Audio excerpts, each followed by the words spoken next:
pessoal, bem-vindos a mais um podcast da Rafus Press, ainda dentro da nossa série especial de paraísos gráficos e artificiais. Hoje nós vamos tratar de um quadrinista que ele é simplesmente, digamos assim, reconhecidamente por alguns autores e pesquisadores aí de grande importância e renome, como Frank Miller, como Art Spiegelman. Ele é reconhecido como um dos grandes autores contemporâneos, né? Um dos responsáveis pelo desenvolvimento da linguagem dos quadrinhos de uma forma mais, digamos assim, mais complexa, mais contemporânea. São vários, né, os autores assim que tiveram uma contribuição decisiva para a linguagem dos quadrinhos. A gente pode imaginar aí um Winsor McCay, né? Um Lionel Feininger, enfim, uma série de autores que de uma forma ou de outra desenvolveram o meio. Mas o que é interessante no Bernie Krigstein, né? E depois eu vou mencionar por que eles estamos no raridades inusuais nesse sentido, é que ele foi um autor, primeiro que a produção dele foi pequena relativamente, tanto que todos os quadrinhos dele foram organizados e publicados numa coleção só. Saiu nos Estados Unidos pela Fantagraphics, que foi a que eu tive acesso através do site, né, na verdade o serviço da Amazon, não era da Amazon, virou, né, a Amazon comprou, que é o Comixology, mas eles são no Brasil também pela Veneta, edição esgotada na Veneta, disponível nos sebos da vida ainda. Então aí começa a ser raro realmente, né? Mas ele só publicou então algumas histórias, né? Esse montante, digamos, de produção está todo nesse livro lançado pela Fantagraphics em 2018, chamado Master Race and Other Stories. Master Race é o nome de uma história e tem um motivo dela ser o título, que eu também vou comentar em breve. Em português foi como O Perfeito Estranho, que eu não sei se é a tradução até de Master Race, enfim, né? A edição brasileira eu não tenho muito conhecimento, não sei como foi realizada, a tradução parece que é muito boa, mas, enfim, como eu falei, tive acesso à edição da Fantagraphics mesmo. Que é igual, né? As edições são iguais, muda a capa, alguns elementos assim. Bom, inclusive acho que a capa da edição brasileira é mais bonita nesse aspecto. Mas, voltando então ao caso específico de Bernard Krigstein. Quem foi ele e o que ele realmente, digamos assim, como que se deu essa contribuição dele aos quadrinhos, sendo que a produção dele cabe uma produção numa época assim que você fazia quadrinhos de 6 páginas, que era a produção que ele tinha, que era quase que semanal, uma história, né? Então, num ano você tinha, sei lá, 10, 15, 20 histórias para diferentes revistas, como acontece com o Steve Ditko, né? O Steve Ditko é um autor que as obras completas dele do período anterior ao Homem-Aranha, e só anterior ao Homem-Aranha, já são uns 2, 3 volumes, assim, também da Fantagraphics, né? Então, o que exatamente marca o trabalho de Bernard Krigstein, né? Bom, Bernard Krigstein, preciso falar um pouco da vida desse autor, né? Ele sofreu não exatamente uma tragédia, né? Ele teve uma vida convencional, ele aspirava um pouco mais que isso, digamos, pelo menos artisticamente, mas ele teve desdobramentos injustos, né? A gente pode dizer isso, né? A existência dele foi injusta em certo ponto por conta das questões postuladas pelo famoso Terra dos Bravos, né? A célebre região onde ele vivia, que é os Estados Unidos, né? Terra dos Bravos, lar das oportunidades, lar dos fortes, que foi onde as coisas acabaram por, digamos assim, o contexto histórico atropelou esse autor de uma tal maneira que ele não pôde desenvolver algumas das ideias, algumas dos procedimentos que ele já estava, digamos assim, implementando e que impressionavam vivamente seus editores. É necessário, nesse ponto, evocar um pouco como era o processo de produção das HQs nesse momento, que já não era mais o momento das syndicates, né, desses grandes conglomerados que vendiam tiras, para jornais, revistas e tal, no início, você que era como era a produção dos quadrinhos no início do século XX, até os anos 30. Nos anos 50, a febre eram revistas. E eram revistas de todo tipo. Tinha revista 3D, isso foi inaugurado em 51, a tecnologia. Tinham revistas para os mais diversos públicos. As revistas, por exemplo, de terror, eram divididas em revistas de crime, de histórias reais de detetive, de histórias sobrenaturais, né? Histórias de suspense. Já existia essa estruturação entre o thriller e o terror, nessa divisão bem cinematográfica, que o Hitchcock já estabelecia, né? Já tinha estabelecido nos anos 30. Então isso já se refletia nos quadrinhos. Então você tinha quadrinho de suspense, quadrinho de terror sobrenatural, horror, mais violento um pouco, né? Você tinha revistas de humor, como era a Mad, muito sofisticada para a época. Enfim. E nessas revistas, nessas pequenas editoras que publicavam essas revistas, existia a figura do editor.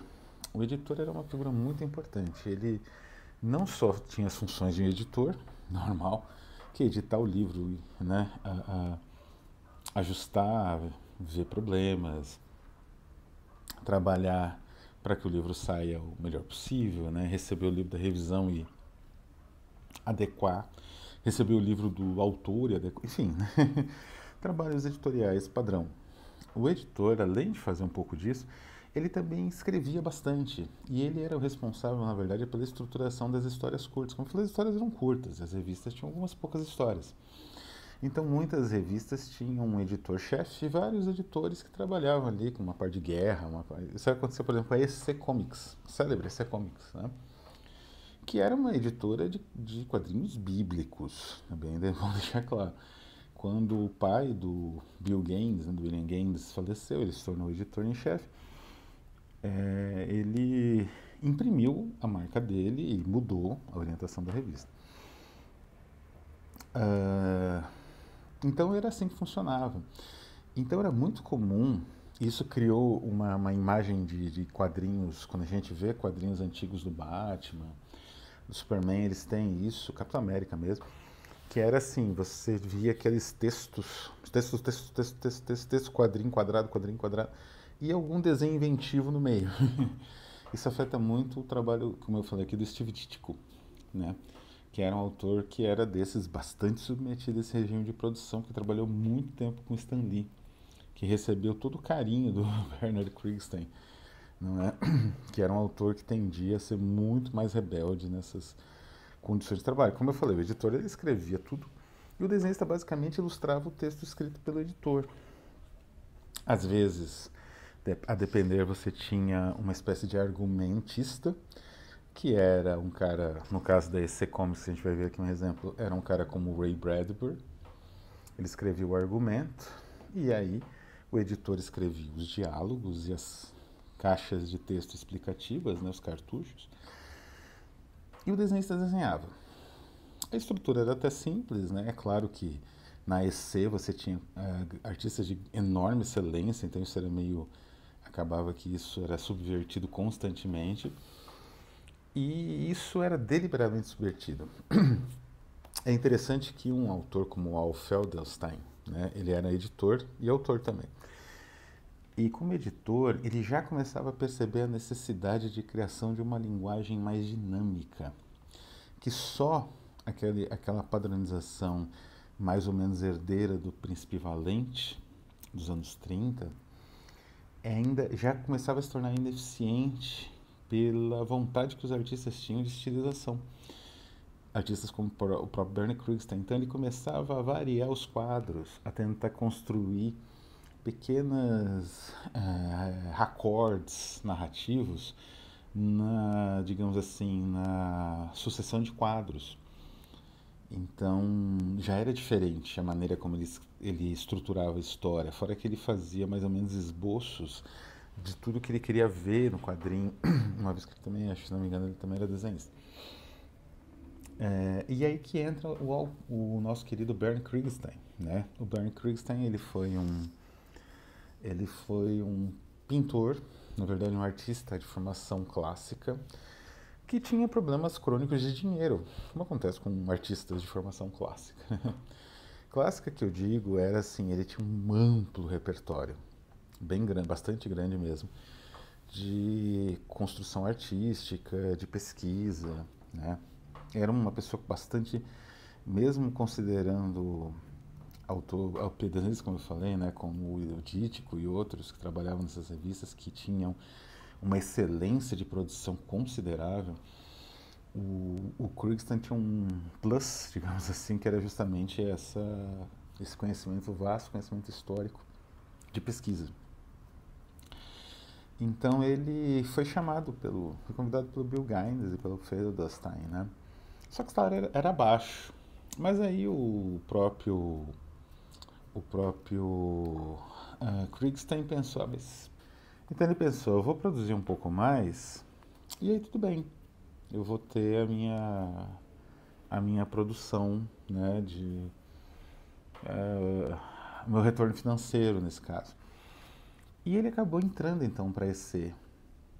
E na EC ele teve uma participação espetacular, né?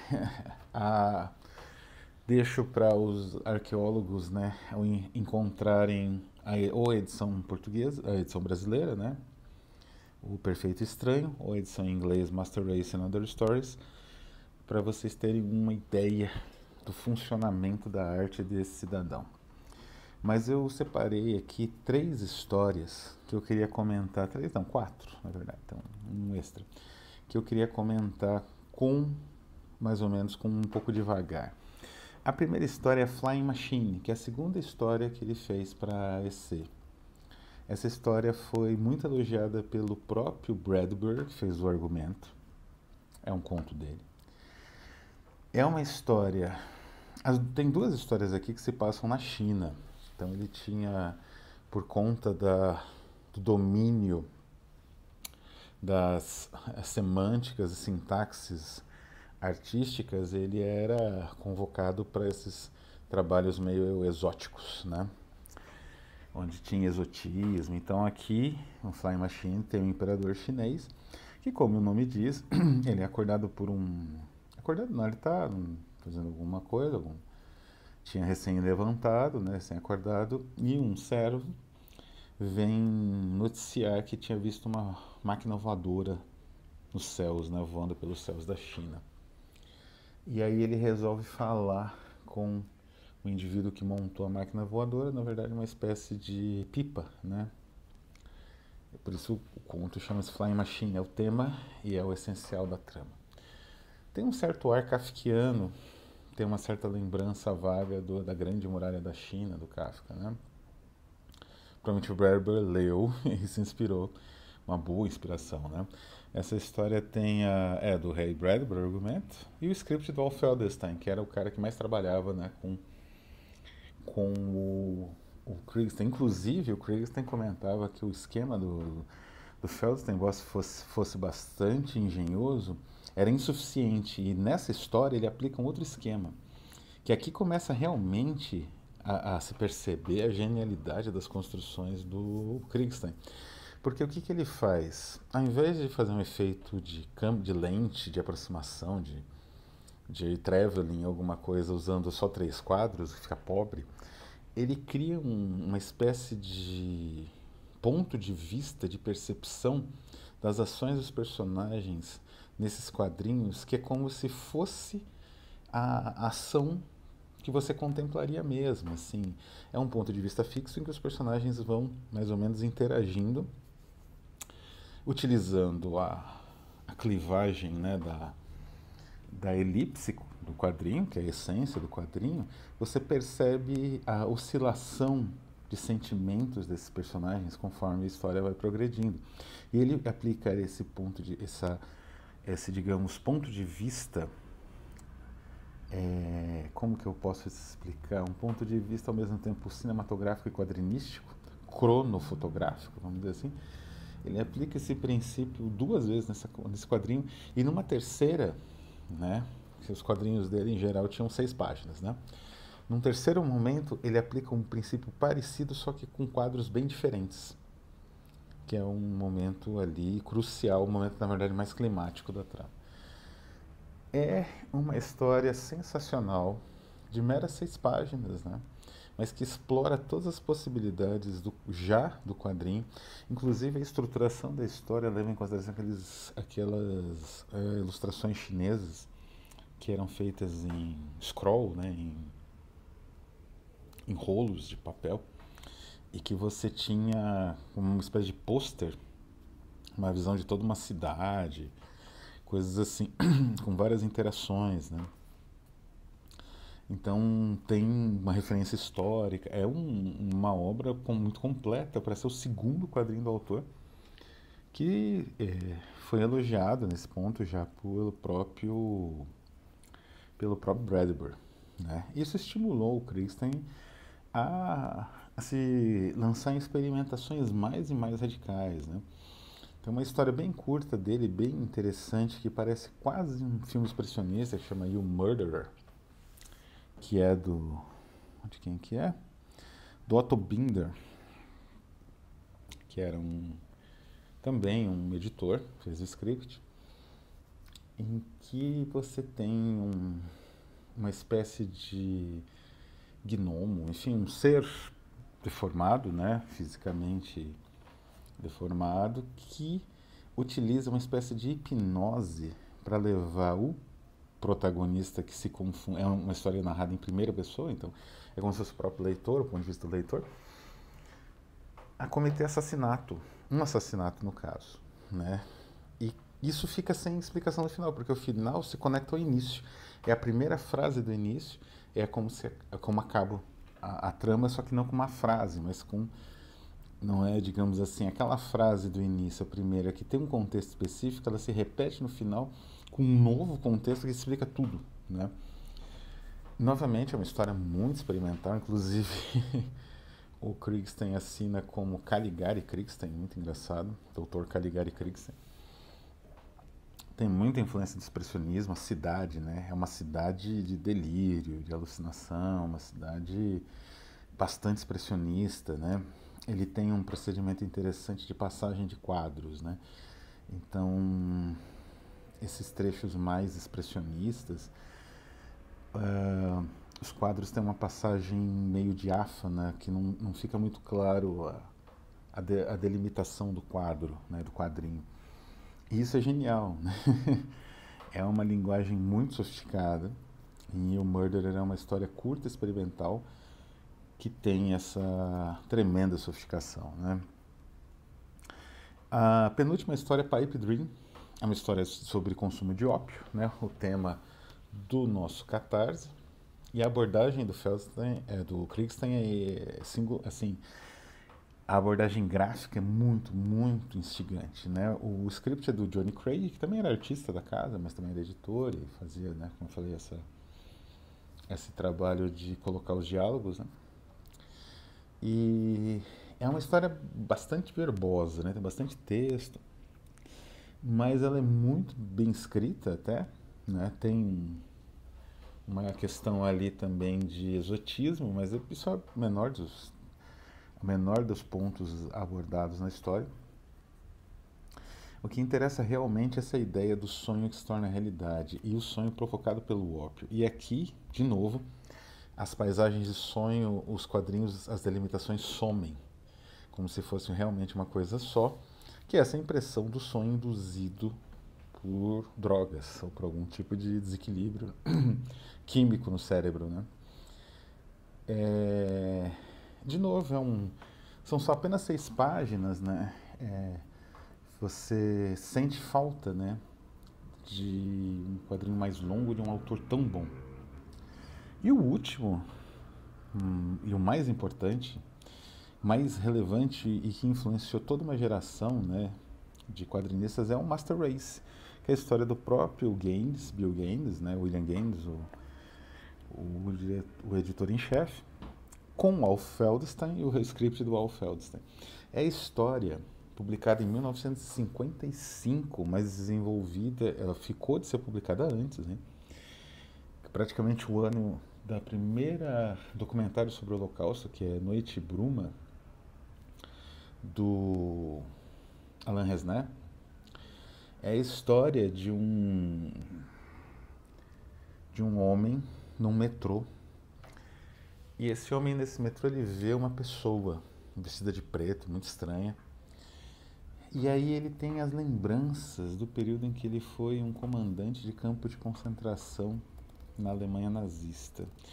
Na verdade, as lembranças são inicialmente da Alemanha nazista. Cria-se uma ambiguidade se esse senhor aí, né, ele é um, se ele é um nazista ou um perseguido. Aparentemente ele parece até mais um perseguido, né? Mas a partir de um certo ponto você percebe que ele é um perpetrador, porque ele está sempre do lado, evidentemente, dos opressores, né? E o que ele vê é aquele indivíduo que jurou que ia se vingar dele, que era um dos presos do campo. Eu dei o spoiler porque a história em si ela é muito simples. E é, na verdade, uma história de vingança utilizando o elemento do Holocausto. Mas em se tratando de Bernd Krigstein, ele fez uma pesquisa extensa, né? Existe um processo iconográfico aqui e a elipse é muito audaciosa, porque são saltos históricos de momentos diferentes do nazismo. Então a chance do leitor se perder, não entender nada do que está acontecendo é grande. Mas ele amarra aquilo pela própria sensação de inevitabilidade daquelas atrocidades, de que como aquilo aconteceu, não importa o que você faça na sua memória, o que você faça na sua memória, aquilo não muda. E aquilo vai piorando cada vez mais até você descobrir que o cara é o comandante de um campo. Ah, o filme noir americano, ele trabalhou bastante, né? Inclusive o Orson Welles participou como um genocida nazista, né? O personagem dele, de um filme muito bom sobre o tema. E o filme não abordou bastante isso por conta do peso histórico do Holocausto. Demorou até um certo tempo, né? Como eu falei, o primeiro documentário demorou 10 anos para ser feito, meio que se absorvendo o que realmente aconteceu e o nível de atrocidade daquilo, né? Uma atrocidade, a humanidade é cheia de atrocidades, mas a questão é o pensamento industrial que orientava aquilo. Quer dizer, você matar de uma forma otimizada, né, para que o número de mortos seja o resultado da sua fábrica de mortos, né? Um número bem alto. Como se você estivesse produzindo parafusos, né? Produzindo cadáveres, né? E ainda otimizar a forma deles desaparecerem. Porque afinal o cadáver dá trabalho, você precisa enterrar de alguma forma. Enfim, o Krigstein então abordou isso, utilizando, né, essa história original, simples até, uma história, não é bem de vingança, mas é uma história de rememoração e de culpa, mais do que de vingança em si. Tem um elemento de vingança, né? Mas é mínimo. Ele consegue praticamente revolucionar os quadrinhos, né? Ele, por exemplo, ele utiliza um efeito futurista de repetição do quadro para evocar a velocidade do metrô, que é exatamente a forma como a gente vê o metrô, né? Que ele passa com aquele monte de gente de pé, né? Em cima caindo, né? E a velocidade parece que são o mesmo rosto passando várias vezes por você. Incrível isso. Ele faz isso utilizando os elementos de quadrinho que ele tinha na época de uma tal forma, ele quebra a estrutura dos quadrinhos, como ele já vinha quebrando nas histórias que eu mencionei antes, né? Mas ele quebra de uma tal forma que o quadrinho nunca mais se recupera, né? Então, quando você vai ler Maus ou O Cavaleiro das Trevas Ressurge, né, do Frank Miller, ou Maus Spiegelman, esse é o elemento de maior influência, né? É essa forma de quebrar o quadrinho, não é? Cada um vai ter uma abordagem que vai recuperar esse trabalho, Master Race, né? Do, do Bernd Krigstein. E assim ele vai procedendo em vários momentos, né? Existe uma sensação que já não é mais cinematográfica, né? O quadrinho ele se torna mais, com o Krigstein, com essa história, o quadrinho se torna mais independente do cinema ainda. Ele ao mesmo tempo é uma retomada de todas as artes gráficas do passado, de elementos, né, do Goya, das pinturas japonesas, dos códex mexicanos e uma perspectiva dinâmica, tem um certo dinamismo, mas que não é aquele dinamismo da foto, né, o dinamismo perfeito do cinema. Ele é um dinamismo baseado na observação que a gente tem de um objeto que some e aparece diferente, quase de pesadelo, né, como de sonho. Então, a configuração dessa linguagem é a grande herança do Bernd Krigstein em quase todos os quadrinhos e, assim, e dessa linguagem dentro de uma abordagem histórica, né? Então, muitos quadrinhos comuns que a gente vai falar em breve nesse mesmo programa nosso, que é o do Inferno, do Alan Moore e Ed Campbell, tem influência também tanto pelo dinamismo quanto por esse novo tipo de dinamismo quadrinístico, especificadamente, quanto pela abordagem histórica mais inovadora, menos romantizada, etc. Resta só concluir como é que foi o destino injusto desse grande revolucionário dos quadrinhos que escreveu meia dúzia de histórias, né? Sei lá, 20, 30, nem isso. Com a queda da EC, não vou comentar aqui, mas foi por conta da criação dos códigos de quadrinhos, né? Uma espécie de código de ética, né? E esse não tinha esse selo, esse código, esse selo, né, de aprovação nesse código. Então, as publicações dela. Então, sem o selo, as publicações da EC não eram distribuídas em grande escala nos Estados Unidos. Eles tiveram que se adequar. Nessa adequação, os artistas acabaram perdendo espaço. A editora praticamente desapareceu. Ela só dependia da Mad, que não era muito o estilo, né, do Krigstein. Ele acabou voltando a trabalhar com o Stan Lee, que para ele era mais ou menos o mesmo que o Inferno. E os caras da DC também, que era a mesma coisa, como hoje, né? A gente sabe bem disso. E ele acabou deixando aos poucos os quadrinhos e indo trabalhar com ilustração de livros. Ele ilustrou a primeira edição do Candidato da Manchúria, eu acho, as capas internas, né? E ele, então, depois ele se tornou professor de uma escola até secundarista, né, de arte, assim, desenho artístico. E acabou. Foi relembrado no fim da vida, né, faleceu já. Foi relembrado com alguns prêmios no Eisner, né. Mas a gente sabe que é muito pouco perto de alguém que tinha um potencial. Imagine uma graphic novel desse homem, né. Potencial realmente revolucionário, que saiu magoado com o meio, né.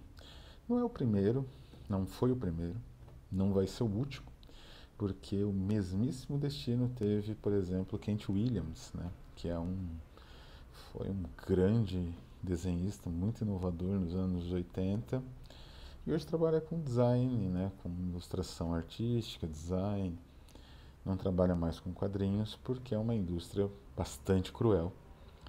E por conta disso é necessário sempre ter em mente o apoio aos independentes, né, porque é a única forma do artista ter algum, pelo menos, dinheiro, ou pelo menos até algum reconhecimento também, né?